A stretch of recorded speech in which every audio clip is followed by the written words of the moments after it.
বিএনপির ৪৭তম জন্মদিনে নাগেশ্বরীতে নতুন উদ্দীপনা, নবজাগরণের ডাক। উত্তর ধরলা প্রতিনিধি শাওন আহমেদ লেবুর ভিডিও চিত্রে বিস্তারিত।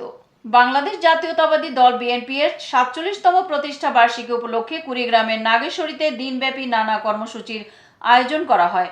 সোমবার ১ সেপ্টেম্বর সকালে উপজেলা বিএনপির কার্যালয়ে জাতীয় ও দলীয় পতাকা উত্তোলনের মাধ্যমে অনুষ্ঠানের সূচনা হয়। এরপর শহীদ রাষ্ট্রপতি জিয়াউর রহমানের প্রতিকৃতিতে পুষ্পার্ঘ্য অর্পণ, মিলাদ ও দোয়া মাহফিল অনুষ্ঠিত হয়। মিলাদে শহীদ জিয়া, খালেদা জিয়া ও তারেক রহমান সহ দলের সকল নেতৃবৃন্দের সুস্থতা ও দীর্ঘায়ু কামনা করা হয়। কর্মসূচির অংশ হিসেবে উপজেলা বিএনপির আহ্বায়ক অধ্যাপক গোলাম রসুল রাজার নেতৃত্বে নেতাকর্মীরা কুড়িগ্রাম জেলা সদরে আয়োজিত কর্মসূচিতে অংশগ্রহণ করেন। জেলা বিএনপির কার্যালয়ের সামনে অনুষ্ঠিত আলোচনা সভায় বক্তব্য রাখেন জেলা বিএনপির আহ্বায়ক মোস্তাফিজুর রহমান মোস্তফা, সদস্য সচিব সোহেল হোসাইন কায়কোবাদ, সিনিয়র যুগ্ম আহ্বায়ক শফিকুল ইসলাম বেবু প্রমুখ।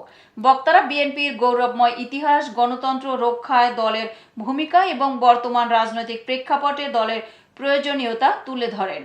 তারা অবিলম্বে জনগণের ভোটাধিকার ও গণতন্ত্র পুনঃপ্রতিষ্ঠার দাবি জানান। অনুষ্ঠানে বিভিন্ন উপজেলা থেকে আগত বিএনপি ও অঙ্গ সহযোগী সংগঠনের বিপুল সংখ্যক নেতাকর্মী উপস্থিত ছিলেন।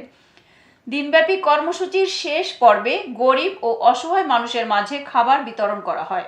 এতক্ষণ সঙ্গে থাকার জন্য ধন্যবাদ। i1 টিভি নিয়মিত আপডেট পেতে ভিজিট করুন আমাদের ওয়েবসাইট, ফেসবুক, ইনস্টাগ্রাম ও ইউটিউব চ্যানেলে।